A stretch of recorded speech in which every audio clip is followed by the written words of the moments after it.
السلام عليكم ورحمة الله وبركاته. الحمد لله رب العالمين، والصلاة والسلام على رسوله الكريم وعلى آله وصحبه أجمعين وعلى من تبعهم بإحسان إلى يوم الدين. இணைத்துக்குரிய பெரியோர்களே, வாலிபர்களே மற்றும் இணைத்துக்குரிய தாய்மார்களே, சகோதரர்களே, நாம் முதல் அமர்வில் கணவருடைய கடமைகள் என்னவென்றும் மனைவியுடைய கடமைகள் என்னவென்ற விஷயங்களை பார்த்தோம். முதலில் நாம் மனைவியுடைய கடமைகளை பற்றிய 5 விஷயங்களை நாம் பார்த்தோம். அதில் மனைவி கணவனை அவர் என்னுடைய மேற்பார்வையினுடைய பொறுப்புதாரியாக இருக்கின்றார், நிர்வகிக்கக்கூடியவராக இருக்கின்றார் என்று ஏற்றுக்கொள்ள வேண்டும். இரண்டாவது நாம் பார்த்தோம், கணவருக்கு நன்றியுள்ள ஒரு மனைவியாக அவள் திகழ வேண்டும். அவர் கொண்டு வரக்கூடிய எதுவாக இருக்கட்டும் அதை பொருந்திக் கொண்டு அல்லாஹ் தஆலாவுடைய பொருத்தத்தை நாடுவதற்காக அவனுக்கு நன்றி உள்ள ஒரு மனைவியாக இருப்பதற்காக முயற்சி செய்ய வேண்டும். இதை நாம் பார்த்தோம். மூன்றாவது நாம் பார்த்தோம், ஒரு பெண் ஒரு மனைவி தன்னுடைய கணவருக்கு கட்டுப்பட்ட வாழ்க்கை வாழ்வதற்கும் சொல்லக்கூடிய விஷயங்களை நிறைவேற்றுவதற்காக, மார்க்கம் அனுமதித்த விஷயங்களை நிறைவேற்றுவதற்காக கட்டுப்பட்டு இருக்க வேண்டும் என்ற விஷயங்களை பார்த்தோம். நான்காவது பார்க்கும் பொழுது, கணவருடைய தேவைகள், குறிப்பாக உடல் ரீதியாக அவருக்கு சந்தோஷத்தை ஏற்படுத்துவதையும் இங்கு பார்த்தோம். இதுவும் மிக முக்கியமான விஷயமாக இருக்கின்றது. ஐந்தாவது பார்க்கும் பொழுது, மனைவி கணவர் இல்லாத பொழுது அவள் தன்னுடைய மானத்தையும் தன்னுடைய கண்ணியத்தையும் பாதுகாத்தவுடன் அவர் கணவருடைய செல்வத்தையும் அவருடைய பொருளாதாரத்தையும் பாதுகாத்துக் கொள்ள வேண்டும் என்ற விஷயங்களை நாம் பார்த்தோம். இது 5 விஷயங்கள் மனைவியின் மீது உள்ள கடமை. கணவருடைய கடமைகள் என்று பார்க்கும் பொழுது நாம 3 அம்சங்களை, குறிப்பாக 2 அம்சங்களை நாம் பார்த்தோம். ஒன்று, மனைவியுடன் நல்ல முறையாக நடந்து கொள்ள வேண்டும், கண்ணியமான முறையிலும் அன்பாக அரவணைத்து வாழ வேண்டும் என்று நாம் தெரியப்படுத்தினோம். கண்ணியத்தை மனைவிக்கு கொடுக்க வேண்டும். நம்முடைய நற்பண்புகளாலும் நம்முடைய நல்லொழுக்கத்தாலும் அவருடைய மனசை வென்றெடுக்க வேண்டும் என்ற விஷயங்களை நாம் பார்த்தோம். இரண்டாவது நாம் பார்க்கும் பொழுது, கணவன் அல்லாஹ் கடமையாக்கிய அவள் மீது செலவழிக்கக்கூடிய தேவையான விஷயங்களை கொடுக்கக்கூடிய விஷயத்தில் அதை குறை செய்யக்கூடாது. அவருடைய சக்திக்கு எந்த அளவுக்கு அவனால் செய்ய முடியுமோ அதை கடமை என்று உணர்ந்து அதை நிறைவேற்ற வேண்டும் என்று பார்த்தோம். இதன் நஃபகாத் என்றும் சொல்லப்படும். அவங்களுடைய தேவை, அத்தியாவசியமான விஷயங்கள், உங்களுடைய உணவு சார்ந்த விஷயங்கள், உங்களுடைய ஆடை, உங்களுடைய தேவையான உடல்நலம் சரியில்லை என்றால் அவங்களுக்கு மெடிக்கல் மற்ற விஷயங்கள், இதெல்லாம் என்ன தேவையான அத்தியாவசியங்கள். இதை நிறைவேற்றுவதும் என்ன நம்மீது கடமை. இங்கு நாம் என்ன செய்ய முடியாது, செய்யக்கூடாது. இவரை என்னுடைய டிபெண்டா தான் இருக்கிறாங்க, நான் கொடுத்தாதான் இது நடக்கும், இல்லைன்னா இவளை எப்படி நான் செய்யணும் என்று சிரமப்படுத்த கூடாது. அல்லாஹ் தஆலா தன் ஆணின் மீது கடமையாக இருக்கின்றான். செலவு செய்வதற்காகத்தான் அவனை நிர்வாகியாக ஆகியிருக்கின்றான். الرجال قوامون على النساء بما فضل الله به بعضهم على بعض وبما انفقوا. அல்லாஹ் தஆலா ஆண்களை பெண்கள் மீது மேன்மைப்படுத்தியிருக்கின்றான். எந்த காரணத்தின் அடிப்படையில அவர்கள் பெண்கள் மீது செலவு செய்கின்றார்களும் நிர்வகிக்கின்றார்கள் என்ற அடிப்படையில் அந்த தன்மை இருந்தால் அவன் ஆண். இல்லை, அவன் செலவு செய்யவில்லை என்றால் அத்தியாவசியமான விஷயங்களை, ஆடம்பரான விஷயங்கள், மார்க்கம் தடை செய்த விஷயங்கள், அத்தியாவசிய விஷயங்களை அவன் செலவு செய்யவில்லை என்றால், அது கொடுக்கவில்லை என்றால் அவன் குற்றவாளியாக கருதப்படுவான். இதையும் நாம பார்த்தோம். மூன்றாவது, இப்பொழுது நாம பார்க்கக்கூடிய விஷயம் மூன்றாவது, ஒரு கணவன் மீது கடமையாக இருப்பது எப்படி மனைவி தன்னுடைய கணவருடைய உடல் ரீதியான தேவைகளை நிறைவேற்றுவது என்று அவர் மீது கடமையாக இருக்கின்றதோ, ஆணுக்கும் தன்னுடைய மனைவியுடைய உணர்ச்சிகளை கண்ணியப்படுத்த வேண்டும், அவருடைய தேவைகளையும் நிறைவேற்ற வேண்டும். நாம் பார்க்கின்றோம் வெளியே தன்னுடைய வாழ்க்கையை கழிக்கக்கூடிய ஆண் வெளி உலகத்தில் இருக்கிறான், மனைவிக்கு எப்பொழுது என்ன தேவைப்படுகின்றது தெரியவது கிடையாது, அவள் எந்த விஷயத்தை ஆதரவு கொள்கின்றார் என்றும் தெரிவது கிடையாது. முழுமையாக வாழ்க்கை என்ன செய்யலாம், வெளியே வாழ்ந்து கொண்டிருந்தான். நபி ஸல்லல்லாஹு அலைஹி வஸல்லம் காலத்துல புகாரியில் வரக்கூடிய ஹதீஸ், அப்துல்லாஹ் இப்னு அம்ர் இப்னு ஆஸ் மிக பிரபல்யமான சஹாபி. இவர்களுடைய பண்பு என்னென்றால், இரவு முழுக்க தஹஜ்ஜுத் தொழுவார், பகல் முழுக்க நோன்பு இருப்பார். என்ன உஸ்தாத், இரவு முழுக்க தஹஜ்ஜுத் தொழுது பகல் முழுக்க தொழுவார், எப்பொழுது தன்னுடைய மனைவிக்கு தேவைகளை நிவர்த்தி செய்வார், அந்த மனைவி எப்பொழுது தன்னுடைய தேவையை நிவர்த்தி செய்து கொள்வார்கள் என்று கேள்வி. இந்த கேள்விப்பட்ட நபி ஸல்லல்லாஹு அலைஹி வஸல்லம் செய்தி வந்து சேருது. உடனே நபி ஸல்லல்லாஹு அலைஹி வஸல்லம் வீட்டுக்கு போறாங்க. புகாரில் வரக்கூடிய சம்பவம். அந்த அல்லாஹ்வுடைய தூதர் ஸல்லல்லாஹு அலைஹி வஸல்லம் அவங்க கேட்கறாங்க, அலா முஹ்பர் அன்னக தஸூமுல் லைல் தஸூமுன் நஹார் வ தகூமுல் லைல். அப்துல்லாஹ்வே, எனக்கு செய்தி வந்து அடைந்தது, நீங்க பகல் முழுக்க நோன்பு நோற்று கொண்டும் இரவு முழுக்க தஹஜ்ஜுத் தொழக்கூடியவர்களாக இருக்கின்றீர்கள் என்று கேள்விப்பட்டேன் என்று நபி ஸல்லல்லாஹு அலைஹி வஸல்லம் சொல்லும் பொழுது அவர்கள் கூறினார்கள், குல்து பலா யா ரசூலல்லாஹ், அல்லாஹ்வே அப்படினா நான் செய்து கொண்டிருக்கிறேன்.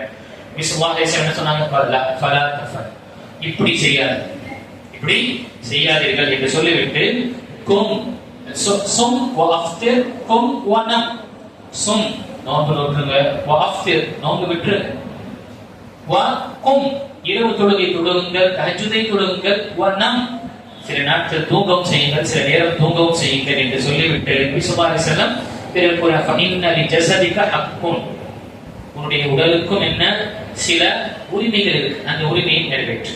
வலி ஐனிக ஹக்குன், உன்னுடைய கண்களுக்கும் என்ன சில உரிமைகள் இருக்கு, அந்த உரிமைகளை நிறைவேற்று. வலி ஜௌஜிக அலைக ஹக்குன், உன்னுடைய மனைவியுடைய உரிமைகளும் அது இருக்கு உன் மீது, அதை நீ நிறைவேற்றுவாயாக.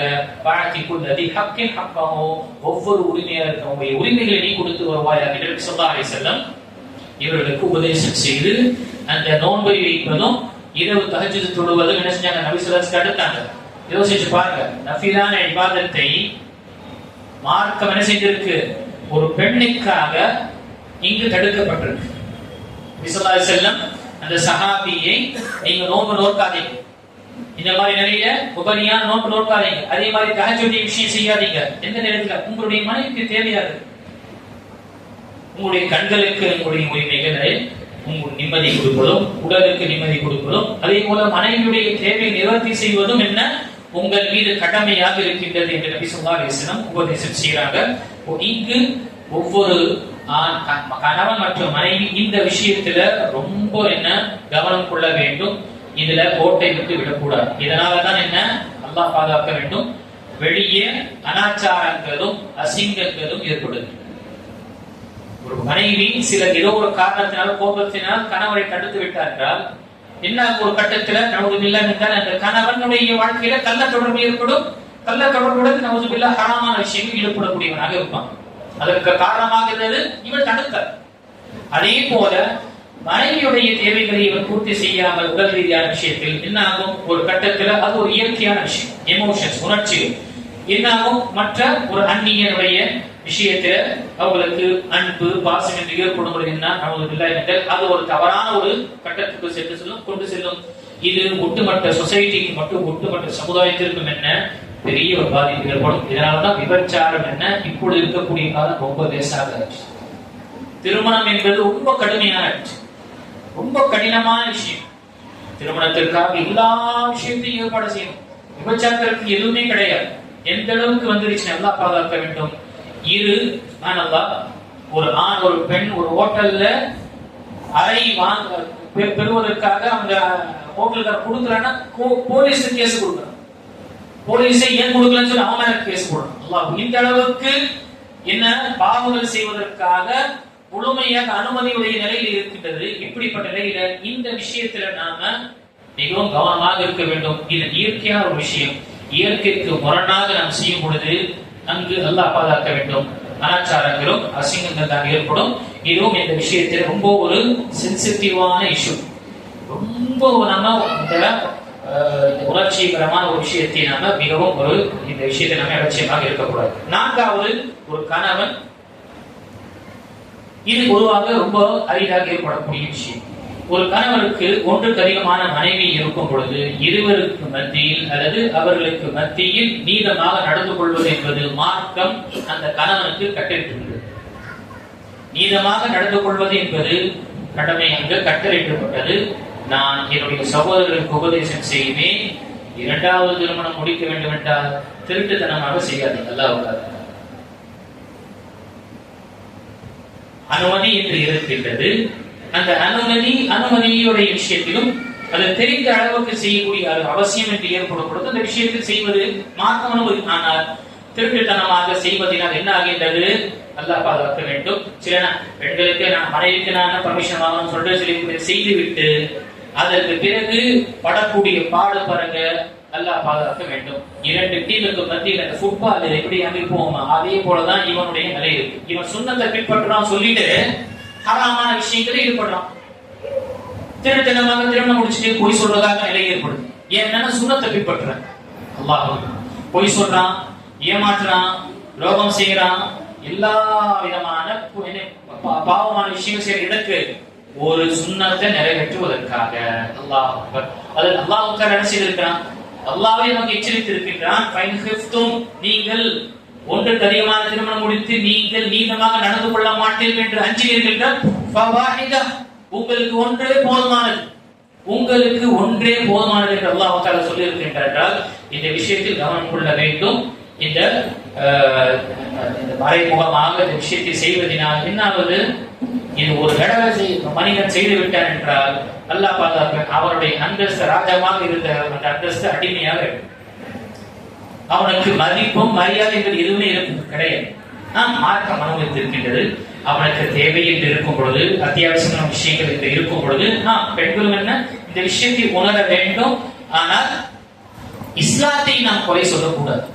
இஸ்லாம் அல்லாஹ் தஆலா இந்த விஷயத்தை ஏற்படுத்தி இருக்கின்றார் என்றால் அதற்கு நம்ம நம்முடைய கணவருக்கு நாம சொல்லணும். என்ன சொல்லணும்? உங்களால ஒண்ணு முழுமையாக நிவர்த்தி செய்ய முடியாது, இரண்டாவது விஷயத்தை இது போறீங்க. இந்திய கடமை நிறைவேற்ற முடியாத நிலையில் இருக்கும்போது அடுத்ததாக என்ன? இங்க இந்த விஷயத்தில் மிகவும் ரொம்ப சென்சிட்டிவான விஷயம். சுண்ணத்தை பின்பற்றுறேன், நமக்கு தான் அனுமதி இருக்கு என்று நம்மளுடைய நிலை இருக்கு. அதுக்கு பிறகுதான் தெரியுது ஏண்டாவது ரொம்ப அரிதான மக்களுக்கு தான் இந்த மாதிரி நிலை ஏற்படுகின்றது. என்ன அவங்களுடைய அந்த வெற்றிகரமான விஷயம் இல்லை என்றால் ஸல்லல்லாஹு அலைஹி வஸல்லம் அவங்களுடைய மனைவியுடைய அவங்களுக்கு மத்தியில சில விஷயங்கள் ஏற்படத்தான், அது இயல்பான விஷயம். அப்போ இது மிக மிக முக்கியமான விஷயம். ஒன்றுக்கு அதிகமான மனைவி இருக்கும் பொழுது அங்கு நீளமாக நடந்து கொள்வது என்பது கடமை. அது கடமையாக இருக்கின்றது. இந்த விஷயத்துல நாம நோக்கொள்ள வேண்டும். இதை நாம அலட்சியமாக இருந்துவிடக் கூடாது. இல்லைன்னா அல்லாஹ் தஆலா நமக்கு என்னை கொடுத்திருக்கக்கூடிய ஒன்றை கொண்டு நாம நிம்மதியை பெறுவதற்காகவும் அதை சீர்படுத்துவதற்காக முயற்சி செய்ய வேண்டும். இதுதான் என்ன ஒரு சிறந்த ஒரு அடையாளமாக இருக்கின்றது. சுன்னத்தை நான் பின்பற்றுகின்றேன் என்பதற்காக பாவத்தில் விடுவதோ அல்லது கடமைகளை தவற விடுவது என்பது யாருமே நிர்ணயித்து இங்க என்ன செய்யறாருன்னா இவருக்கு முன்னாடியே முடிவெடுத்துட்டு யாராவது ஒரு ஆலிம் கிடைக்கிறாங்க பாப்பான் ஃபத்வாவை பெறுறது. யாராவது ஆலிம் மௌலவி முஃப்தி என்ன ஏதாவது ஃபத்வா கிடைச்சிட்டு என்ன செய்வாங்க? இவரு தான் ஃபத்வாஸ் கொடுத்தாரு செய்யறதுன்னு சொல்லிட்டு வீட்டுல ரெண்டாவது மனைவிக்காரங்க வந்து அடிக்க ஆரம்பிச்சோம். நான் ஒன்னும் செய்யல, அவர் தான் எனக்கு கொடுத்தாருன்னு அவரை பிடிச்சிப்பாரு. இவருக்கு நல்லா தெரியும் இந்த பிரச்சனை வரும், இதுக்காக நாம எங்க போத்து விடலாம்? அவர் ஆலிம் சாப்ப போத்து விட்டுறலாம். அவருதான் சொன்னாரு நாம செஞ்சு ஆக்ரோஷமான பேச்சு, ரொம்ப வீரியமான ரொம்ப ஆர்வமான ஒரு பேச்சு அவங்க தெரியப்பட பயன் செஞ்சாங்க. அதனால போய் செஞ்சுட்டு அவர் என்ன செய்வார்? மார்க்கம் இருக்கக்கூடிய விஷயத்தை தெரியப்படுத்தினாங்க. அது உனக்கா சொன்னாங்க, அது எனக்கு அதோ குறிப்பா எனக்கு சொன்ன மாதிரி அவர் எடுத்துக்கொண்டு என்ன செய்வார்? போவார். மார்க்கம் நமக்கு சொல்லி இருக்கின்றது ஒன்றை வைத்து உனக்கு அனுமதிக்கப்பட்ட விஷயம் இருக்கு, உன்னால் நீதமாக நடந்து கொள்ள முடியாது என்றால் ஏன் அடுத்ததுக்கு போகும்? பாவங்களை பெற்றுக் கொள்வதற்காகவா? பாவங்களை பெற்றுக் கொள்வதற்காகவா? எந்த விஷயத்தையெல்லாம் அனுமதித்திருக்கின்றானோ அந்த விஷயத்தை செய்து அல்லாஹ்வுடைய அருளை பெற வேண்டும். ஆனால் இங்கு ஆரம்பத்தில் செய்துவிட்டு சிரமங்கள் பெறுகின்றார்கள். இந்த விஷயத்தை நாம் கொள்ள வேண்டும். பெண்கள் இங்கு அல்லாஹ் இந்த ஆண்களுக்கு இந்த விஷயத்தை கொடுத்திருக்கின்றான். இதை நிராகரிப்பது பெண்களை குஃபுர் வரை கொண்டு செல்லும். இதுவும் நாம் பதிவு செய்யணும். அல்லாஹ்வுடைய கட்டளை அது செய்கிறாரோ இல்லையோ அடுத்த கட்டம். ஆனால் அல்லாஹ் தஆலாவுடைய சட்டம் இது சரியானது கிடையாது, இது வந்திருக்க கூடாது, வசனம் இறங்கி இருக்க கூடாது என்று ஒரு பெண் தெரியப்படுத்துகிறார் என்றால் அல்லாஹ் பாதுகாக்க குஃப்ர் வரை கொண்டு செல்லக்கூடியதாக ஆகும். இந்த விஷயத்தில் கணவன்மார்கள் குறிப்பாக நீளமாக நடந்து கொள்ளக்கூடிய விஷயத்தில் கவனம் செய்ய வேண்டும். நாம் இந்த விஷயத்தை அலட்சியமாக நாம் எடுத்துக் கொள்ளக்கூடாது. 5வது மற்றும் கடைசியான விஷயங்கள் பார்க்கும் பொழுது, ஆண் என்பவன் ஒரு நிர்வகிக்கக்கூடியவன், அவன் தான் அத்தாரிட்டி பர்சன். வீட்டுடைய சூழ்நிலையை சீர்படுத்துவது அவன் மீது கடமை. வீட்டுல பாவமான செயல்கள் ஆகாம பார்த்துக் கொள்ளணும். மியூசிக் இல்லாத விஷயங்கள், அலுவலகத்தக்கக்கூடிய விஷயங்கள் அல்லது அனாச்சார விஷயங்கள், மார்க்கத்திற்கு முரணான விஷயங்கள், ஹிஜாபுடைய பேருதல் இல்லாத மிகவும் வெளிப்படையாக செல்லக்கூடிய இப்படிப்பட்ட ஒரு நிலை, இதெல்லாம் கண்காணிக்கணும், தெரியப்படுத்தணும், உபதேசம் செய்யணும். தெரியாம வந்திருக்கிறாங்கன்னா அவங்களுக்கு தெரியப்படும். மார்க்கத்துடைய சட்டம் இதுதாமா, அன்பாக அரவணைத்து அவர்களுக்கு மஹப்பத்துடன் நாம் தெரியப்படுத்தும் பொழுது அவங்க ஏற்றுக்கொள்வாங்க. இது மிக மிக முக்கியமான.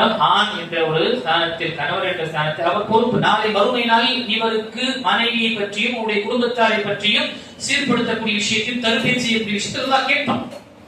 அந்த கேள்வியிலிருந்து பாதுகாத்துக் கொள்ள வேண்டும் என்றால் வீட்டுடைய நிர்வகிக்கக்கூடிய விஷயங்கள் இவர் என்ன செய்யணும், கண்காணிக்க வேண்டும். வீட்டுல என்ன நடக்குது, குழந்தைகள் என்ன செய்யறாங்க, எங்கு போறாங்க, அதே போல மனைவி எப்படி இருக்கிறாங்க, தொழுகையுடைய பேரில் இருக்கின்றதா, வீட்டில இந்த பாடல்கள் மியூசிக்குடைய விஷயங்கள் இருக்கின்றதா, இதெல்லாம் நம்ம பார்த்து தடுக்கணும். நமக்கு இந்த விஷயத்தை தடை செய்திருக்கிறான். இது ரொம்ப ரொம்ப அவசியமான விஷயம். இதுல நம்ம அலட்சியமாக இருக்க விடக்கூடாது. வீட்டுல ஹராமான விஷயங்கள் நடக்கக்கூடாது என்று இருக்கணும். நடக்குதுன்னா தெரியலன்னா அவங்களுக்கு நல்ல முறையாக தெரியப்படுத்தும். வெட்டு ஒண்ணு குண்டு துண்டு 2 இந்த 3 என்ன ஆகும், உறவு துண்டிக்கக்கூடியதா இருக்கும். அங்க தெரியல, அவர் திருமணம் முடித்து வரக்கூடிய பொழுது உங்களுக்கு தெரிஞ்ச விஷயம், சில விஷயம் தெரியாது மனைவிக்கு. அந்த நேரத்துல நாம இதுவும் தெரியாதா என்று தெரியாதுதான். அவங்க வீட்டுல அந்த விஷயங்கள் தெரியப்படுத்தல் நம் மீது கடமையாக இருக்கின்ற அந்த விஷயத்தை தெரியப்படுத்தும்.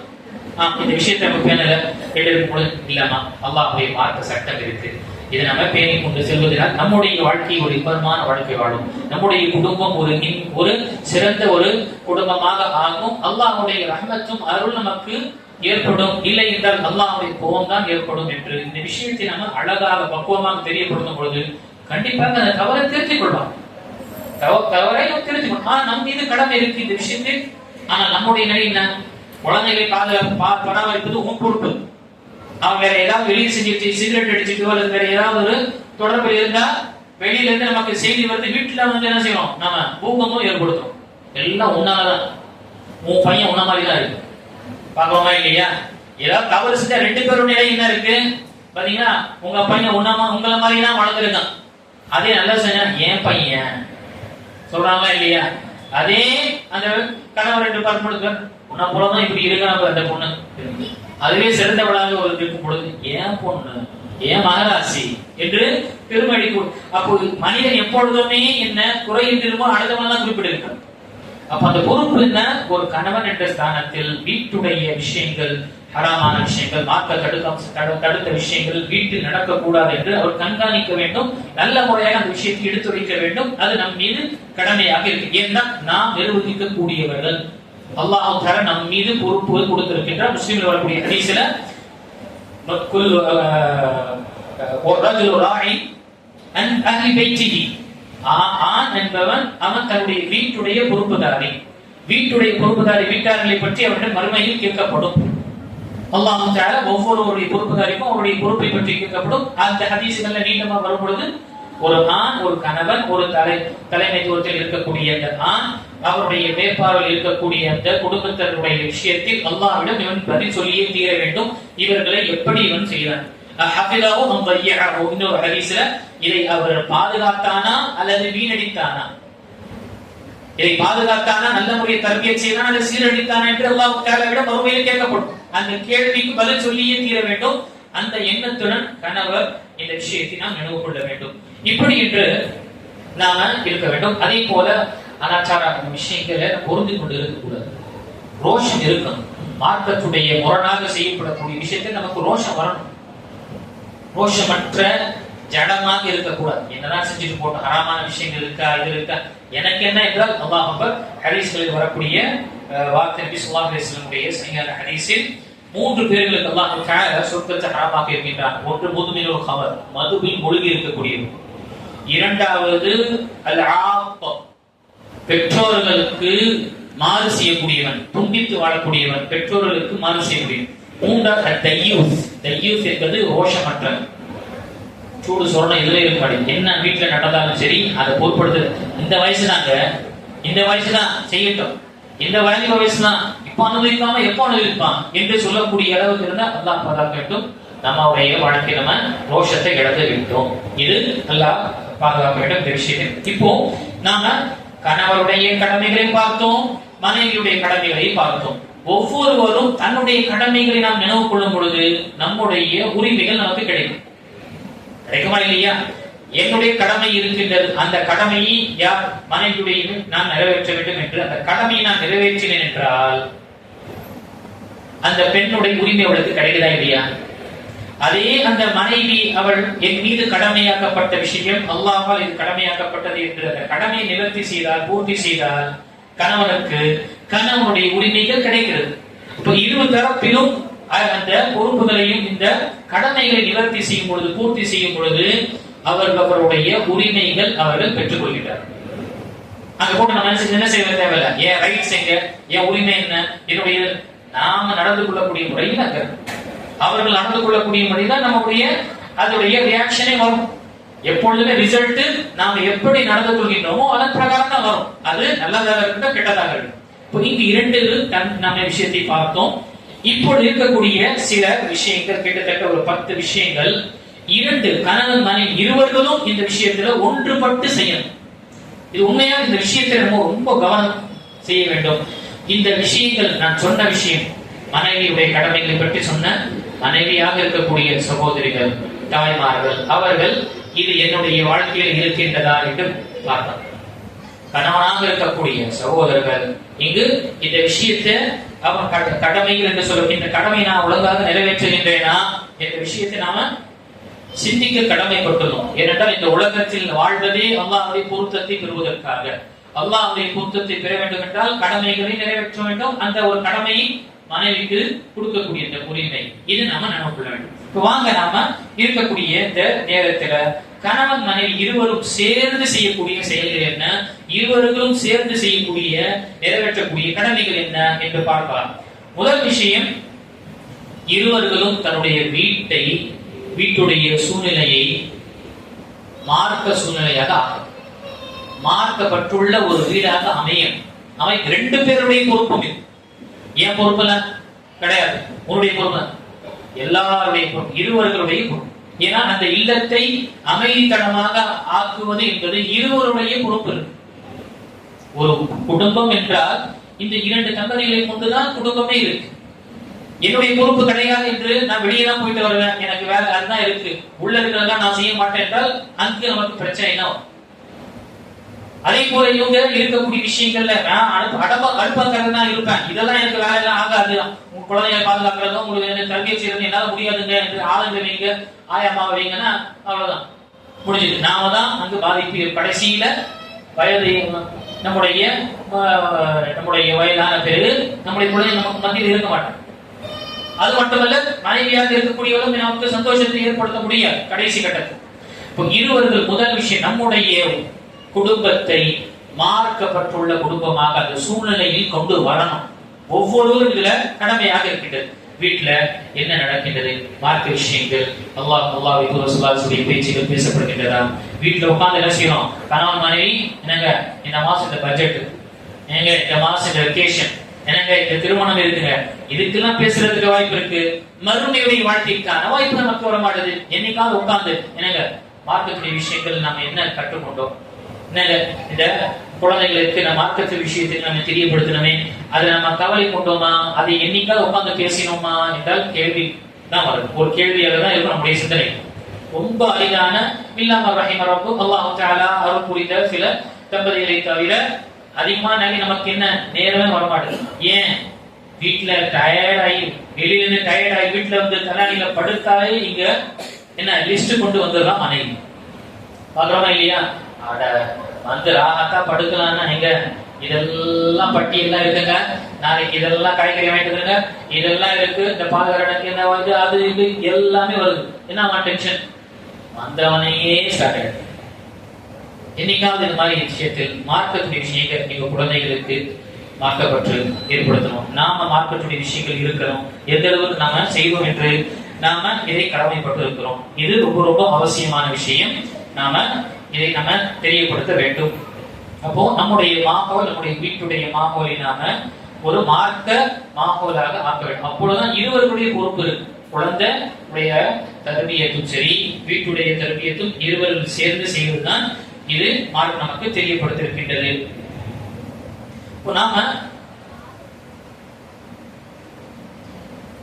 இந்த மாதிரி விஷயத்துல நம்ம முயற்சி செய்ய வேண்டும். அதாவது அல்லாஹ் தஆலா தன்னுடைய திருமறையை சொல்லும் பொழுது இங்கு நமக்கு என்ன ஆகும், மார்க்கத்திற்கு முரணான விஷயத்துல நம்ம என்ன செய்யக்கூடாது, இதில் ஈடுபடுத்திக்கிறோம். நீங்க கொஞ்சம் ஃபிலிமுக்கு போயிட்டு வரலாங்க, படத்துக்கு போயிட்டு வரலாங்க, இல்ல கொஞ்சம் அந்த விஷயத்துக்கு போயிட்டு அங்க பாவங்கள் அனாச்சாரம் நடக்கக்கூடிய அங்க கொஞ்சம் எப்படி போயிட்டு வரலாங்க. இல்ல, அது நமக்கு அனுமதி கிடையாது. மாறாக மார்க்கக்கூடிய விஷயங்கள், சீர்படுத்தக்கூடிய விஷயங்கள் நாம சேர்ந்து கலந்தாய்வு செய்து செய்யக்கூடியவர்களாக இருக்கின்றோம். அல்லாஹ் தஆலா தன்னுடைய திருமறையில் சொல்லும் பொழுது யா அய்யுஹல்லதீன ஆமனூ கூ அன்ஃபுஸக்கும் வ அஹ்லிக்கும் நாரா, ஈமான் கொண்டவர்களே உங்களையும் உங்களுடைய குடும்பத்தாரையும் நரக நெருப்பிலிருந்து பாதுகாத்துக் கொள்ளுங்கள்.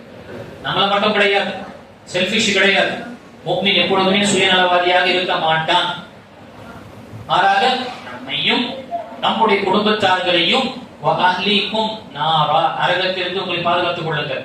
எப்படி பாதுகாப்பது?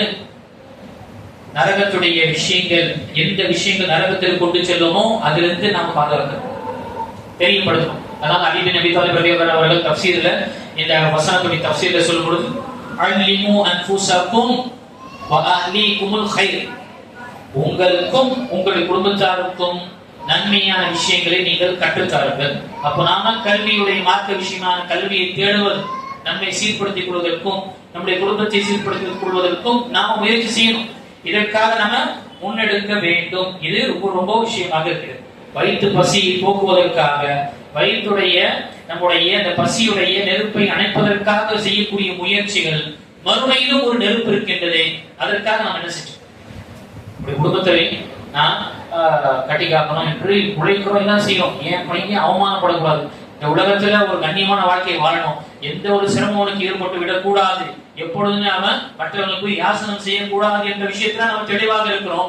அதே கவலை ஏன் மறுமையுடைய விஷயத்தில் அவமானப்படக்கூடாது என்று நமக்கு வருவது கிடையாது? மறுமையில் அவன் இழிவுபடக்கூடாது என்ற விஷயத்தில் ஏன் வருவது கிடையாது? யோசிச்சு பாருங்க. ஒரு அல்லாஹ் பாதுகாக்க, நம்முடைய எல்லா இல்லங்கள் எல்லாம் பாதுகாப்பாக வைப்பானாங்க. ஒரு அசம்பாவம் நடந்துருச்சு, வீட்டுல தீ பத்தி எரிஞ்சிருச்சு, என்ன செய்வாங்க, போயிட்டு செல்ஃபி எடுத்துட்டு இருப்பாரு, இல்ல போட்டோ எடுத்துட்டு இருப்பாரு, இல்ல முடிச்சுட்டு வரேன், கொஞ்சம் மீட்டிங் இருக்கு முடிச்சுட்டு வரேன்னு சொல்லுவோம். உடனே செல்லுவோம், இருப்பு இல்லையா, உடனே சென்று என்ன செய்வோம், என்ன செய்வோம், அந்த வீட்டில் இருக்கக்கூடிய வீட்டார்களை எப்படியாவது வீட்டெடுக்க வேண்டும். அதற்கு நான் காயப்பட்டாலும் சரி, எனக்கு எந்த பாதிப்பு ஏற்பட்டாலும் சரி, என்ன செய்வான், அந்த ஆனந்தவன் தன்னுடைய மனைவியும் தன்னுடைய மக்களையும் என்ன அங்கிருந்து மீட்டெடுக்க வேண்டும் என்று முயற்சி செய்வான். அவனை தடுத்தாலும் சரி, அதெல்லாம் பொருட்படுத்தாமல் எப்படியாவது இவர்களை காப்பாற்ற வேண்டும் என்று செல்லும். இருப்பானா இல்லையா? மறுமையுடைய நெருப்பு, மறுமையுடைய நெருப்பு, இந்த நெருப்புக்காக இவ்வளவு நம்ம துடிக்கிறோம். மறுமையில் அல்லாஹ் பாதுகாக்க வேண்டும். நம்முடைய குழந்தைகள், நம்முடைய வீட்டார்கள் நரகத்தில் போடப்படுவதை நாம பார்க்க முடியுமா? பார்க்க முடியும். அதான் அல்லாஹ் தஆலா இந்த வசனத்தை சொல்லும்போது உங்களையும் உங்களுடைய குடும்பத்தாரையும் நரக நெருப்பிலிருந்து பாதுகாத்துக் கொள்ளுங்கள். பெண்ணாலும் கல்வியை அறிந்து அந்த மார்க்கத்துடைய விஷயத்தில் ஏற்படுத்தி மார்க்கப்பட்டுள்ளவர்களாக ஆக்குங்கள். உங்களை நரகத்தில் கொண்டு செல்லக்கூடிய விஷயத்தில் உங்களை தவிர்த்துக் கொள்ளுங்கள் என்று அல்லாஹ் நமக்கு தெரியப்படுத்துகிறேன். அப்போ நம்முடைய வீட்டில் என்ன இருக்கணும், மார்க்கத்துடைய ஒரு சூழ்நிலை இருக்கணும். வீட்டுல லைப்ரரி இருக்கணும். வீட்டுல மார்க்கத்துடைய ரீதியான புத்தகங்களுடைய லைப்ரரியில் இருக்கணும். 8 அளவுக்கு இருக்கணும், எங்கேயாவது 8வது அளவுக்கு இருக்கக்கூடாது. குழந்தைகளுடைய லெவல்ல அவங்களுக்கு படிக்கக்கூடிய புத்தகங்கள் இருக்கணும். அதே மாதிரி நம்முடைய தரத்தில் இருக்கக்கூடிய, நமக்கு ஒரு பாமரமாக இருக்கிறோம், பாமரத்துடைய புத்தகங்கள் என்ன இருக்கு அது இருக்கணும். நாம படிக்கக்கூடிய விஷயங்களா ஏற்படுத்தும். என்னைக்கு நாம திறந்து படிப்போமோ நம்ம குழந்தைகளுக்கு கையிலும் அது இருக்கும். என்னைக்கு இது இருக்குமோ நம்ம குழந்தைகளையும் கையும். நான் என்ன சொல்றேன், என்னடா விஷயம் சொன்னேன், நீ என்ன வச்சிருக்க, நாம என்ன வச்சிருக்கோம்? இதெல்லாம் பார்த்து செய்யலாம். இப்ப கேட்க மாட்டான், கொஞ்சம் வளர்ந்த பிறகு நீங்க என்ன செஞ்சிருக்கீங்க கேட்டுருவோம். இப்போ வந்து சைலண்டா இருந்துருவோம், அக்கா அடிச்சிருவாரு. கொஞ்சம் கோவம் தோளுக்கு வளர்ந்த உடனேயே என்ன செய்வான், நீங்க தான் வச்சிருக்கீங்க, டேய் தொழுவைக்கு போடா, சைலண்டா இருப்பான். ஆனா மனசுல இருக்கும் என்ன செய்வான், இவரு போக மாட்டாரு, இவரு உட்காந்துட்டு இருக்காரு. வளர்ந்த பிறகு என்ன செய்வான், சும்மா அப்படியே முழுப்புவான். நீங்க போறீங்க அப்படி என்னடா ஒன்னா சொல்லுங்க, கடைசியில நீங்க எப்போ வரீங்க இந்த கேட்டுரும். அப்போ நாம நம்முடைய விஷயங்கள், மார்க்கத்துடைய விஷயங்கள்ல கற்றுள்ளவர்களும் நம்முடைய குழந்தைகளுக்கு மார்க்கப்பட்டுடைய விஷயத்துல இருவரும் நம்ம செய்யணும். வீட்டுல பெண்களை தொழுகவில்லையா கேட்கணும், தொழுகிறீங்களா இல்லையா, தொழுதாச்சா இல்லையா என்று நம்ம இருக்கிறாங்க, அதை நாம நிறைவேற்றக்கூடியதா இருக்கு. இது முதல் விஷயம் நாம செய்யக்கூடியது. இரண்டாவது நாம் பார்க்கும் பொழுது இருவர்களும் செய்யக்கூடிய பொறுப்பு அல்லது இருவரும் சேர்ந்து கலந்தாய்வு செய்யக்கூடிய விஷயங்கள் பார்க்கும் பொழுது ஒவ்வொருவரும் ஒருவருடைய குறையை தேடக்கூடாது. அவரிடம் இருக்கக்கூடிய சிறப்பை பார்த்து அந்த சிறப்பை கொண்டு பொருந்திக் கொள்ளும். மனிதன் எல்லாரும் பலவீனம் தான், எல்லாருக்கும் குறை இருக்கும் தான், எவனும் கம்ப்ளீட் மேன் என்பது கிடையாது. அல்லாஹ்வை தூதரை தவிர யாருமே என்ன முழுமையான கம்ப்ளீட் மேன் என்பது கிடையாது. அப்படி இருக்கும் பொழுது குறைகள் இருக்கும் தான். நிறைவான விஷயத்தை கொண்டு பொருந்திக் கொள்ள வேண்டும். குறைகளை தேட ஆரம்பிக்கும் பொழுது அந்த நிறைவான விஷயங்கள், நற்பண்புகள் நமக்கு கண்ணுக்கு தெரியாது. இது ரொம்ப ரொம்ப முக்கியம். கணவன் மனைவியுடைய விஷயத்துல சில குறைகள் அவரிடம் இருக்கும் பொழுது ஹைரான எத்தனையோ விஷயங்கள் இருக்கு, அதை கொண்டு அவன் வாழ்க்கை நடத்த வேண்டும்.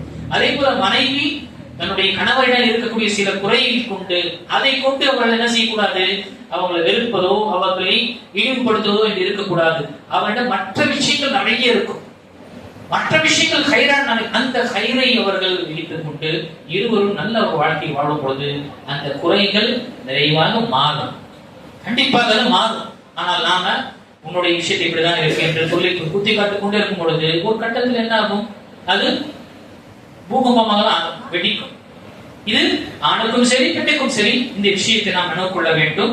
நாம இது அவர்களுடைய சிறப்பையும் அவர்கள் செய்த அந்த சிறந்த விஷயங்களை ஏற்றுக்கொள்ளணும், அதை நாம சிலாகிக்கணும், அதை நாம ஏற்றுக்கொள்ள வேண்டும்.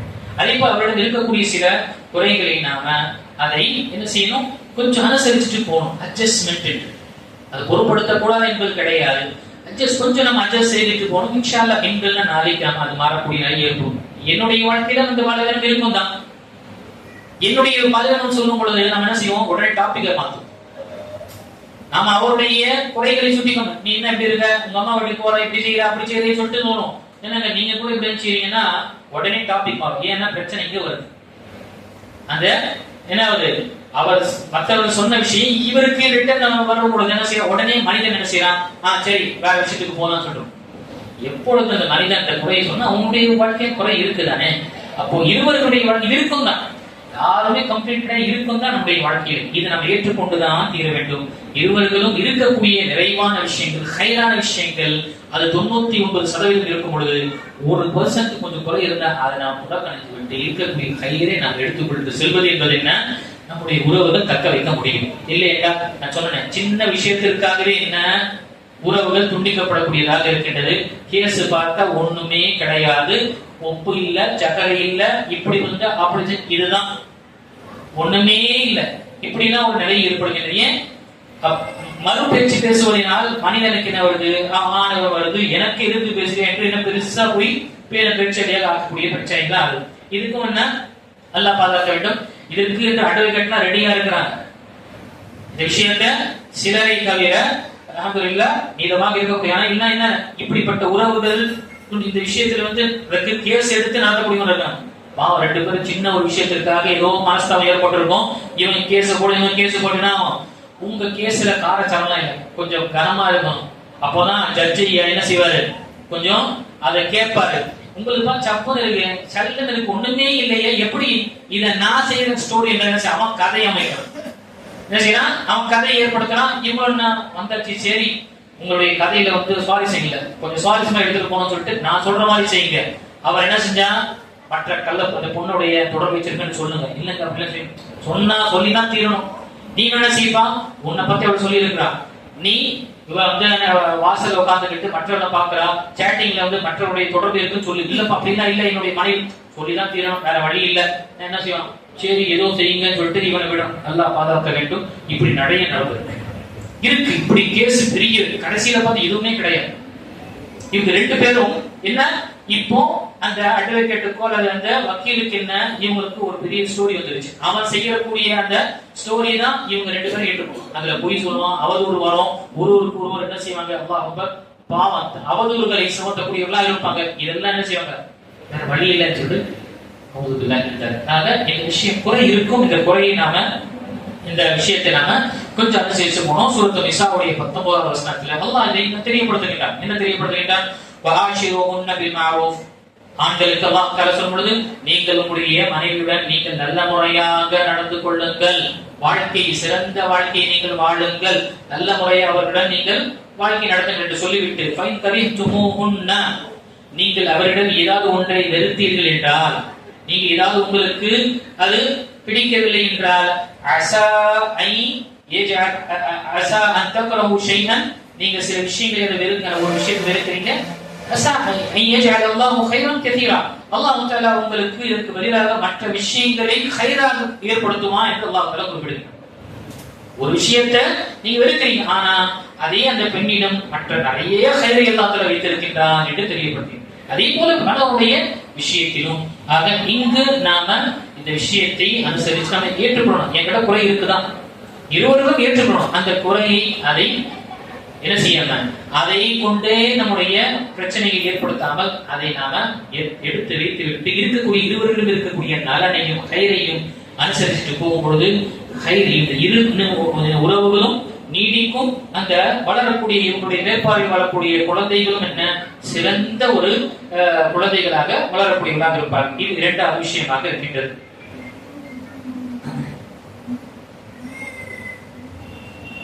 அதாவது முஸ்லிம் வரக்கூடிய ஹதீஸ்ல இன்ன நஸ்ர மஅ ஸப்ர், நிச்சயமாக உதவி, அல்லாஹ்வுடைய உதவி என்ன பொறுமையுடன் தான் இருக்கு. பொறுமையாக இருந்தால் கண்டிப்பாக அல்லாஹ்வுடைய உதவி இருக்கு. வ இன்னல் ஃபர்ஜ மஅல் கர்ப், சிரமத்துடன் தான் அல்லாஹ் தஆலா அதனுடைய சுப்ஹானல்லாஹ் வழிகளை இலகுவாக்குகின்றான். அதிலிருந்து உங்களை பாதுகாக்கின்றான். சிரமத்துடன் சிரமம் என இலகுதல் இருக்கின்றது. சில விஷயங்கள் பொறுமையாக நாம் மேற்கொள்ளும் பொழுது அல்லாஹ்வுடைய கரம் நமக்கு உதவி வரும். இதை நாம மறந்து விடக்கூடாது. அவசரப்பட்டு குலா தலாக் என்று வாங்கிவிட்டு அல்லாஹ் அதுக்கு பிறகு என்ன ஆகுது, அவசரப்பட்டு இந்த வீரியத்துல கோபத்துல என்ன செய்யணும், தலாக் தலாக் சொல்லிட்டு வச்சிருக்கானே இந்த பிஸ்டோல் 3 குண்டு வச்சுக்கிட்டு எடுத்தோன்னு அடிச்சிடணும். இங்கேயும் என்ன குலா, எனக்கு எல்லாம் குலா வாங்கி கொடுங்க. அதுக்கு பேர் என்ன ஆகுது, 2 பேரும் திருமணம் முடியுது. என்ன ஆகுது பிரச்சனை. அதுக்கு பிறகு திருமணம் முடிச்ச பிறகு இருவர்களுக்கும் வேறொருவருடன் திருமணம் முடிக்கும் பொழுது முதல் கணவர் நல்லா இருக்காரு, முதல் மனைவி பரவாயில்ல, ஏதோ அவருடைய தான், ஆனா இந்த மாதிரி விஷயங்கள்லாம் நம்ம செய்யல. என்ன அப்போ கவலை வருது, நல்லா பாதுகாக்க வேண்டும். அது மட்டுமல்ல, இரண்டாவது திருமணம் முடிக்கக்கூடிய கணவருக்கு குழந்தைகள் இருந்தா மெஹர்ல அந்த குழந்தை வருதா இல்லையா, மெஹர்ல அந்த குழந்தை பராமரிக்கணும்னு சொல்லிட்டு பொறுப்பு வந்துருது. நல்லா இருக்குது, இது பிரச்சனை ஏற்பட்டுடுச்சு, நம்ம யோசிக்கக்கூடியவராக இருக்கும். நாம எடுத்த உடனே இது கவுக்கக்கூடிய விஷயம், உறவுகள் இப்படி கிடையாது. உறவை துண்டிக்கக்கூடியவன் அவன் சொர்க்கத்தில் நுழைய மாட்டான். அதுவும் சொன்னாங்க இந்த மாதிரி ஒரு உறவை அல்லாஹ்வே நம்முடைய அத்தாட்சிகள் என்று சொல்லும் பொழுது இதை நாம இந்த விஷயத்தை நாம கவனம் கொள்ள வேண்டும். இது இரண்டாவது விஷயம். மூன்றாவது நாம் பார்க்கும் பொழுது இருவர்களும் ஒருவருக்கு ஒரு நேசம் கொள்ளணும், பகத்து கொள்ளணும். எந்த ஒரு தன்னுடைய விஷயத்துல இந்த நேசத்துல யாரும் இடையே வந்துட விடக்கூடாது. மூன்றாவது நபருடைய சிந்தனையும் இருக்கக்கூடாது. இருவரும் அவ்வளவு ஒருவருக்கு நேசிக்கக்கூடியவர்களாக இருக்கும், ஒருவருக்கு ஒருவர் விட்டு கொடுக்கக்கூடியவர்களாக இருக்கும், ஒருவருக்கு ஒரு அரவணைத்து செய்யக்கூடியவர்களாக இருக்க வேண்டும். இதுதான் இந்த உறவுகள் நீடிக்கக்கூடியதாக இருக்கின்றது. ஆக இதை நாம இந்த விஷயத்தை நினைவு, நான் பாஸ், நீ என்னுடைய மேற்பார்வையில் இருக்கிற, நீ நான் சொல்றதான் நடக்கணும்னா அங்க ஆகாது.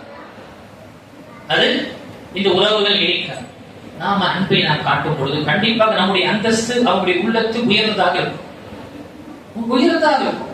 அவள் தன்னுடைய அன்பை என கணவருக்கு காட்டும் பொழுது கண்டிப்பாக அந்த மனைவியுடைய அந்தஸ்தே கணவருடைய வாழ்க்கையில மிக உயர்ந்ததாக பெருமை கொள்வோம். வெளியே செல்லும் பொழுது பெருமை கொள்வான். மற்ற மனைவியுடைய விஷயங்கள் கேட்கும் பொழுது, அந்த உறவினர்களுடைய சண்டை சச்சரவு கேட்கும் பொழுது பெருமை கொள்வான். என்னுடைய மனைவி அவ்வளவு ஒரு கண்ணியமான என்று அந்த மஹப்பத்தை பெருமை கொள்ளக்கூடிய அளவுக்கு சொசைட்டியில அந்த அளவுக்கு நமக்கு ஏற்படும். இந்த இருவர்களும் ஒருவருக்கு ஒருவர் நேசிக்கக்கூடியவர்களாக இருக்கும் பொழுது இந்த விஷயத்துல நாம என்ன செய்யக்கூடாது? குறிப்பாக பெற்றோர்களாக இருக்கக்கூடியவர்கள் பிள்ளைகள் திருமணம் முடித்த பிறகு பிரெயின் வாஷ் செஞ்சுட்டு இருக்கக்கூடாது. தன்னுடைய மகளை திருமணம் முடிச்சுட்டா பிரெயின் வாஷ் செஞ்சுட்டு இருக்க கூடாது. கணவருக்கு எதிராக இப்படி செய்ய அப்படி செய்ய என்று உட்கார வச்சு என்ன செய்யக்கூடாது? வகுப்பு நடத்தக்கூடாது. அவளுக்கு சொல்லி அனுப்பணும். இந்த பாருமா, சின்ன சின்ன விஷயங்கள் வரோம் தான், அதை நீ என்ன செஞ்சுக்கணும், அதை சால்வ் செஞ்சுக்கணும் என்று. பெரிய விஷயங்கள் பொழுது எங்களுக்கு தெரியப்படுத்து என்று நாம என்ன செய்யணும் தெரியும். அனுப்பும் பொழுது என்ன செய்யறாங்க? தகப்பலாரு கவலைப்படாத, நான் இருக்கேன். அங்கேயே அவளுக்கு ஏதாவது செஞ்சாலும் சொல்லணும் மாப்பிள்ள நான் இருக்கிறாங்கன்னா அவங்க அதே மைண்ட் செட்ல அனுப்பும் பொழுது என்ன ஆகுது? அதே நிலையை தான் திரும்பி வரக்கூடியதா இருக்கு. அப்போ அங்க தெரியப்படுத்த வேண்டும். ஒரு தகப்பனாக இருக்கணும்னா வீட்டுல இந்த மாதிரி விஷயங்கள் பொதுவாக இந்த வாழ்க்கையில் ஏற்படும் தான்.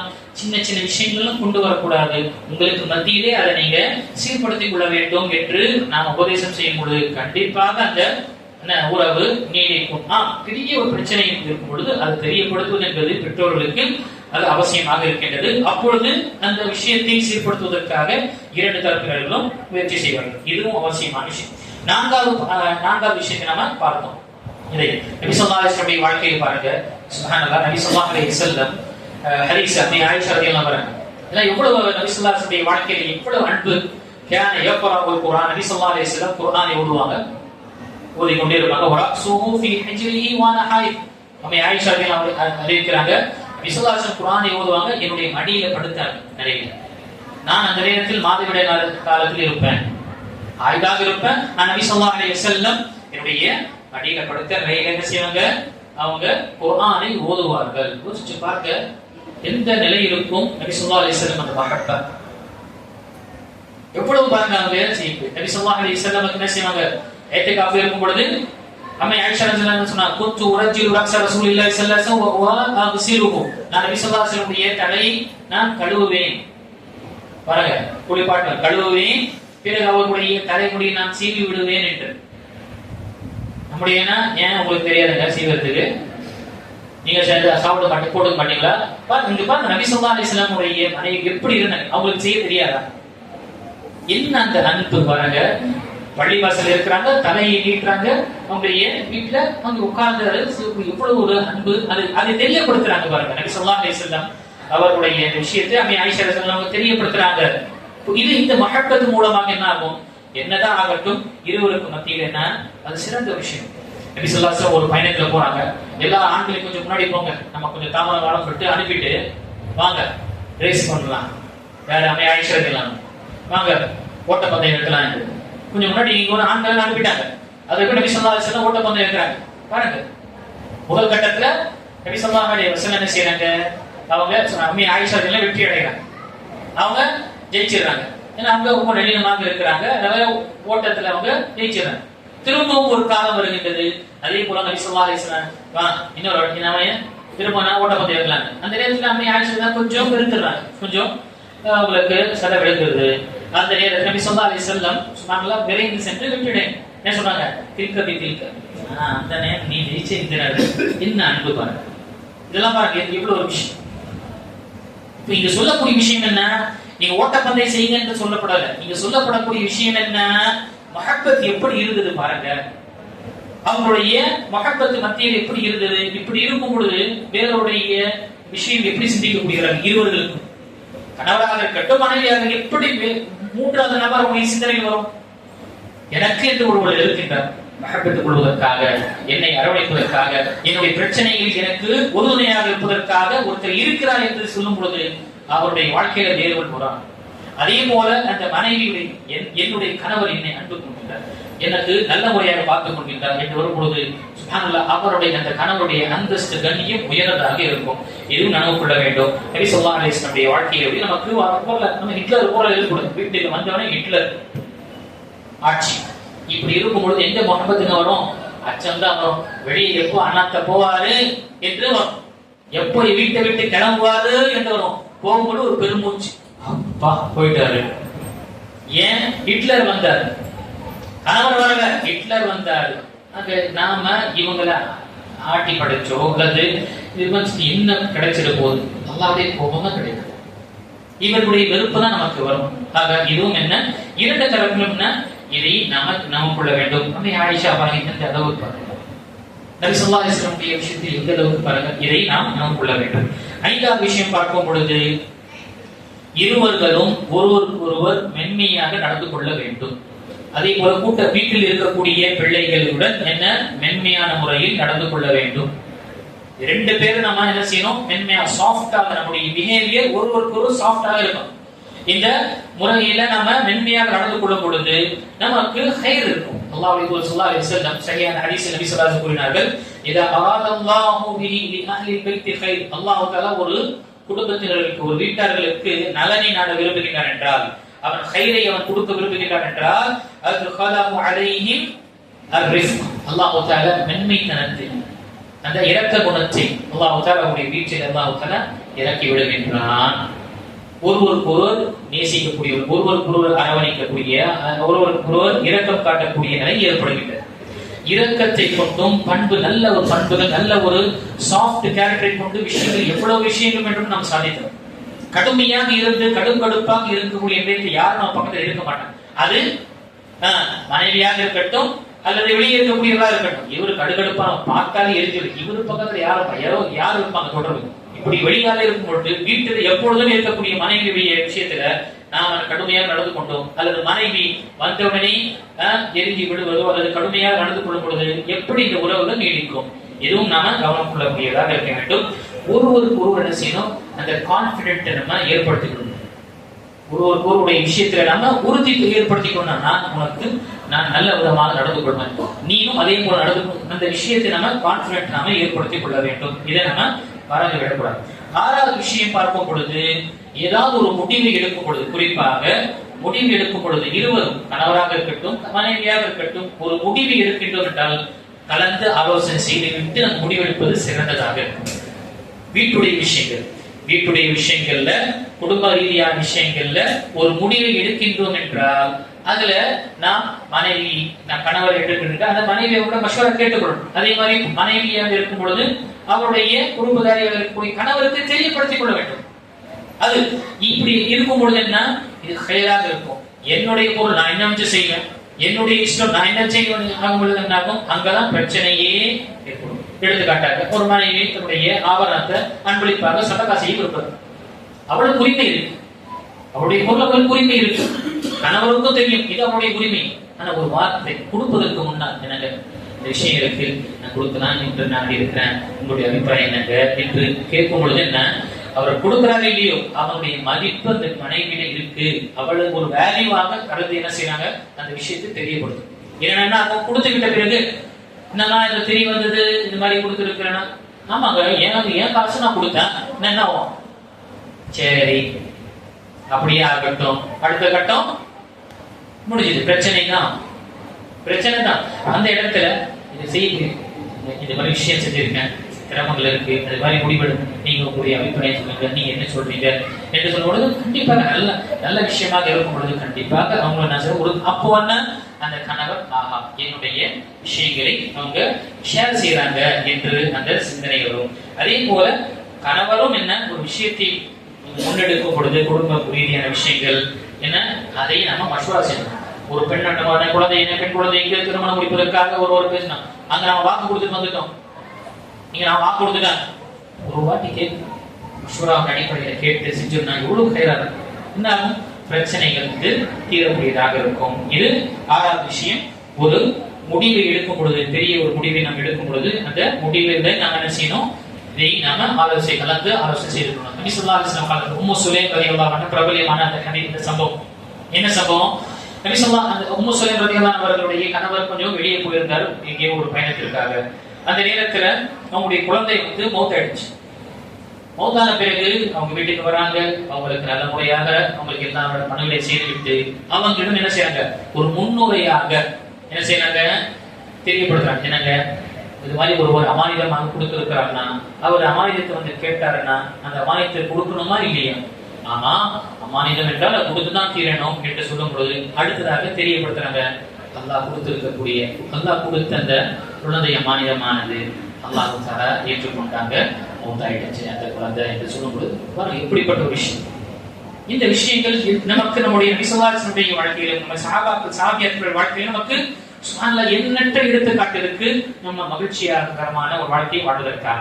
ஏழாவது விஷயம் நாம் பார்க்கும் பொழுது கிடைக்கக்கூடிய மாணவியார்களே, ஒருவருக்கு ஒருவர் நாம ஹெல்ப் செய்து கொள்ள வேண்டும், கோஆபரேட் செய்யணும். ஒருவருக்கு உதவி செய்யக்கூடிய விஷயத்தில் இருக்கும். உதவி செய்வதனால் நம்முடைய அந்தஸ்து குறைந்து விடுவது கிடையாது. இதை நாம் நினைவு கொள்ள வேண்டும்.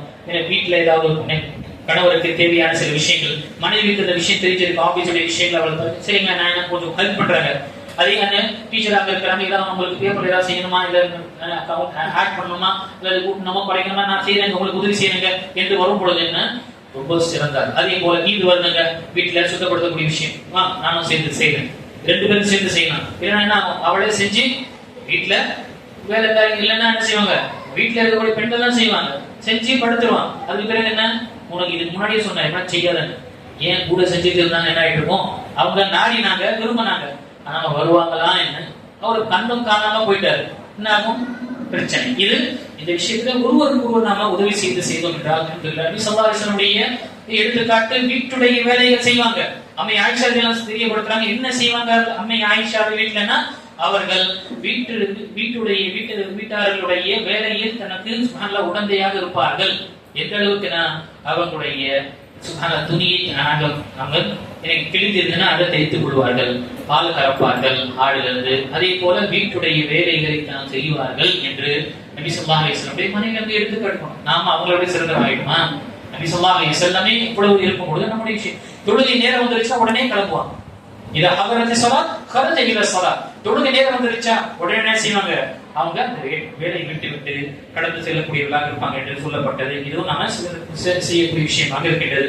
பிக்னிக்கு போகும்போது வீட்டுல நம்ம செய்யறோமா இல்லையா, நானும் செய்யறேன்னு சொல்லிட்டு வீட்டுல நம்ம செய்யறதுக்கு என்ன செய்யணும். அல்லாஹ் இது எப்படி வரணும், இதுவும் ஒரு பிரச்சனை. என்ன மனைவிகள் உடைய நிலை என்ன இருக்குன்னா, எங்க அல்லாஹ் இது சொல்றாரு வீட்டு வேலை செஞ்சா இருந்தாங்க நீங்கள் செய்யுங்க. இது இந்த விஷயம் எப்படின்னா அவங்க கட்டளையிடுகிறார். நபி ஸல்லல்லாஹு அலைஹி வஸல்லம் மனைவிமார்கள் எப்போது கட்டளையிட்டாங்களா, செய்யுங்க அல்லாஹ்வுடைய தூதரை அவங்க நடந்து கொண்ட விதம் அப்படி இருந்தது. அல்லாஹ்வுடைய தூதர் ஸல்லல்லாஹு அலைஹி வஸல்லம் தானாகவே அவங்களுக்கு உதவி செய்யக்கூடியவா இருந்தாங்க. அதே போலதான் மனைவியாக இருக்கக்கூடியவர்கள் பெண்கள் அவங்க நடந்து கொள்ளக்கூடிய முறை எப்படி இருக்க வேண்டும் என்றால், அந்த கணவரே உங்களுடைய இயலாமையோ உங்களுடைய பலவீனமோ உங்க உடம்பு சரியான நிலையில் என்ன நான் செய்யறேன் ஏதோ இருக்கிறதா செய்யறேன் உனக்காக சொல்லிட்டு அவர் இறங்கி வரக்கூடிய அளவுக்கு நம்முடைய தொடர்பும் நம்முடைய கண்ணியம் அவர்களுக்கு இருக்கும் பொழுது தானாக வருவாங்க. அவங்களுக்கு ஹதீஸ் எல்லாம் தேவையே கிடையாது, தானாக வரும். அப்போ அந்த விஷயத்தை நாம கவனம் கொள்ள வேண்டும். இது 8வது விஷயம் நாம் பார்க்கும் பொழுது, நாம் ஒவ்வொருவருடைய சில தேவைகள் இருக்கும், சில ஆசைகள் இருக்கும். அந்த ஆசையை நிவர்த்தி செய்வதற்காக இருக்கும். கணவருக்கு ஏதாவது சாப்பிடுற விஷயங்கள் ஏதாவது பிடிக்கும், இது செஞ்சு கொடுக்கறதா இருக்கும். மனைவிக்கு சில நேரத்துல இந்த விஷயம் பிடிச்சிருக்கும், அந்த விஷயத்தை அவளை நாம சந்தோஷப்படுத்துவதற்காக செய்யணும்.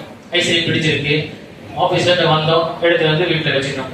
என்னங்க யாருங்க உனக்கு தான் நீ பிடிச்சிருக்குன்னு சொன்ன, இதை அவங்க எடுத்துட்டு வந்து என்ன இருக்கும் அந்த அந்தஸ்து பாருங்க. அப்போ சில அனுமதிக்கப்பட்ட விஷயத்தை நாம அவங்களுக்கு கொடுக்க வேணும். இதுக்கு எங்க படத்துக்கு போயிட்டு வரலாம், எங்க போயிட்டு வரலாம் சொல்லிட்டு தடை செய்யப்பட்ட விஷயத்தை நாம நிவர்த்தி செய்ய முடியாது. நபி ஸல்லல்லாஹு அலைஹி வஸல்லம் காலத்துல பாருங்க, அவங்களுடைய வாழ்க்கையில் அம்மை ஆயிஷா என்ன செஞ்சாங்க, அந்த போர் விளையாட்டை அபிஷேகம் செய்து கொண்டிருக்கும் பொழுது ஈதுடைய நாள்ல நபி ஸல்லல்லாஹு அலைஹி வஸல்லம் பார்க்க விருப்பமா அவங்க சொல்லும் பொழுது என் பின்னாடி வந்து ஒளிஞ்சு பாருங்க சொல்லிட்டு நபி ஸல்லல்லாஹு அலைஹி அவங்க எதுவரை சோர்வடையவில்லையோ அம்மை ஆயிஷா அந்த சாகாச விளையாட்டை அதுவரை நபி ஸல்லல்லாஹு அலைஹி அங்க விட்டு நகரும் பின்னாடி இருந்து பார்த்துட்டு இருக்காங்க. எதுவரை அவர்களே வாங்க போலாம் என்று சொல்லாத வரை நபி ஸல்லல்லாஹு அலைஹி அந்த இடத்தை விட்டு நகரலாம். பாருங்க அவங்களுடைய சில ஆசைகளை நபி ஸல்லல்லாஹு அலைஹி நிவர்த்தி செய்தார்கள், பூர்த்தி. இதுவும் என்ன நான் அனுபவக்கூடிய விஷயமா இருக்கு. 9வது விஷயம் பார்க்கும்பொழுது ஒருவருக்கு ஒரு நம்பிக்கை இருக்கணும். நம்பிக்கை நாம் ஏற்படுத்தணும். நான் என்னுடைய மனைவி என்ன நம்பணும், நம்பிக்கை. அதே போல மனைவி கணவருடைய விஷயத்தை நம்பணும். இருவருக்குமே சந்தேகமான ஒரு நிலையில் இருக்கக்கூடாது. இருவர்களும் நம்பிக்கையை நாம ஏற்படுத்த வேண்டும் என்ற ஹதீஸில் வரக்கூடிய வார்த்தை இய்யாக்கும் வத்தன். அல்லாஹ் ஸல்லல்லாஹு அலைஹி வஸல்லம் கூறினார்கள், நீங்கள் சந்தேகம் கொள்வதை கொண்டு உங்களை நான் எச்சரிக்கை செய்கின்றேன். சில சந்தேகங்கள் இது பொய்யாகவே ஆகும் என்று நபி ஸல்லல்லாஹு அலைஹி வஸல்லம் நமக்கு தெரியப்படுத்தியிருக்கிறார்கள். வீணான ஒரு சந்தேக பேர் வழியாக இருக்கக்கூடாது. நம்பிக்கை நமக்கு இருக்க வேண்டும். என்னுடைய மனைவிக்கு நான் உன்னை நம்புறேன், உன் மீது முழுமையாக ஒரு நம்பிக்கை வைத்திருக்கிறேன் என்று உணர்த்தணும்.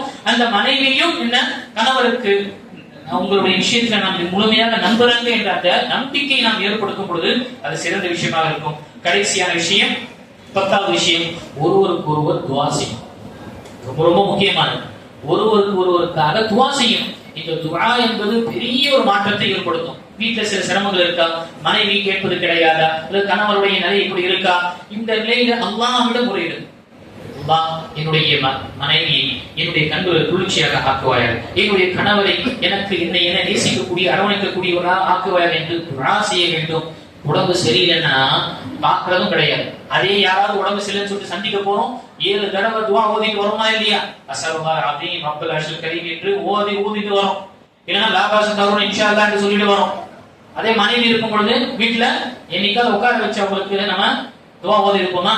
ஏன் டாக்டருக்கு தான் போறத, உனக்கு எவ்வளவு சொன்னாலும் உனக்கு ஏறவே ஏறாது, டாக்டர்கிட்ட போயிட்டு வான்னு சொல்லுவோம். என்னைக்காவது உட்கார்ந்து அந்த மனைவிக்கு நாம உடைய சுப்ஹானல்லாஹ் தலையை தடவி துஆ செய்து அவர்களுக்கு நம்ம ஓதி இருக்கணும்.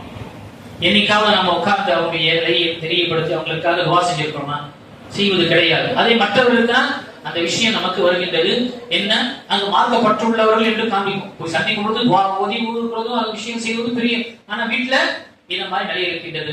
துஆ செய்ய வேண்டும். நபி ஸல்லல்லாஹு அலைஹி வஸல்லம் அல்லாஹ் தஆலா நமக்கு நம்முடைய குடும்பத்தை கண்களோடு குளிர்ச்சியாக ஆக்குவாயாக என்ற துஆவை நபி ஸல்லல்லாஹு அல்லாஹ் தஆலா நமக்கு கற்றுத் தந்திருக்கு. அந்த துஆவை அதிகமாக கேட்கணும். அல்லாஹ் தஆலா தன்னுடைய திருமறையில சொல்லும் பொழுது சூரத்துல் ஃபுர்கானுடைய 74வது வசனத்தில் அல்லாஹ் தஆலா கூறுகிறார், வல்லதீன யகூலூன ரப்பனா ஹப் லனா மின் அஸ்வாஜினா வ ذُرِّيَّاتِنَا قُرَّةَ அயுன் வஜஅல்னா லில்-முத்தகீன இமாமா. யா அல்லாஹ், என்னுடைய இரட்சகனே, என்னுடைய மனைவியும் என்னுடைய குழந்தையை கொண்டு என்னுடைய கண்களில் குளிர்ச்சியாக ஆக்குவாயாக.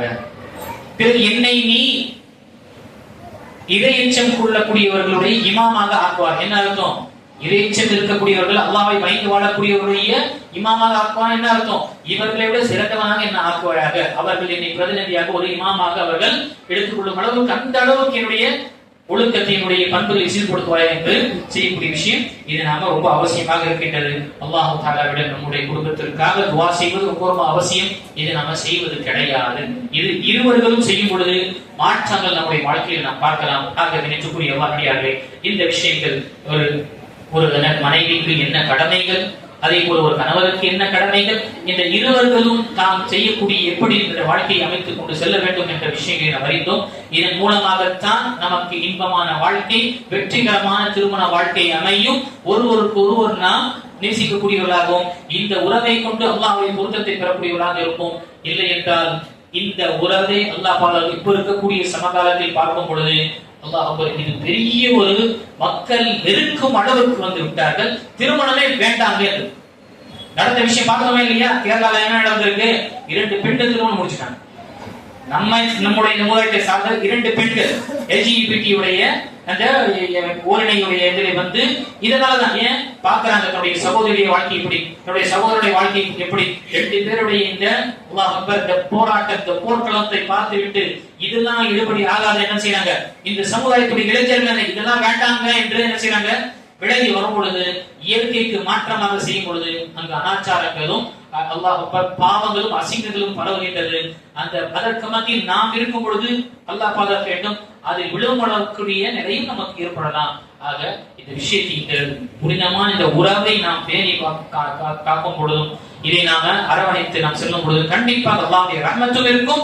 சந்ததிகள் நாமும் நம்முடைய வீட்டில் ஒரு நிம்மதியை பெறுவோம். நம்முடைய வரக்கூடிய சந்ததிகளும் என்ன சிறந்த ஒரு சந்ததிகளாக இருப்பார்கள். அல்லாஹ் தஆலா சொல்லக்கூடியவனுக்கு முதலில் பிறகு கேட்கக்கூடிய அனைத்து சகோதர சகோதரிகளுக்கும் இந்த திருமண வாழ்க்கையுடைய கண்ணியத்தை, முக்கியத்துவத்தை உணர்ந்து இதை நாம் ஒவ்வொருவரும் நம்முடைய கடமைகள் என்ற எண்ணத்தில் அல்லாஹ் எங்கில் கடமையாக்கின்றார் என்று உணர்ந்து நாம் செய்யக்கூடியவர்களாக அல்லாஹ் நம்மை ஆக்கிடுவானாக. ஆமீன். வாஹ் அல்ஹம்துலில்லாஹி ரப்பில் ஆலமீன். வாய்ப்புக்கு வாய்ப்பை ஏற்படுத்திய ஃபுர்கான் மற்றும் அவருடைய நிர்வாகி மற்றும் அனைத்து சகோதரர்களுக்கும் நான் உலகாக நன்றி செலுத்த கடமைப்பட்டுள்ளேன். அதே போல வந்திருந்த அனைத்து பெரியவர்களும் சரி, வாலிபர்களும் சரி, தாய்மார்களும் சகோதரரும் சரி, நேரத்தை நம்ம அல்லாஹ்வுடைய பொருத்தத்தை அடைய வேண்டும் என்பதற்காக சேர்ந்திருக்கின்றோம். அல்லாஹ் உங்களுக்கு இதற்குரிய சிறந்த கூலிய அல்லாஹ் கொடுக்கிறவானாக.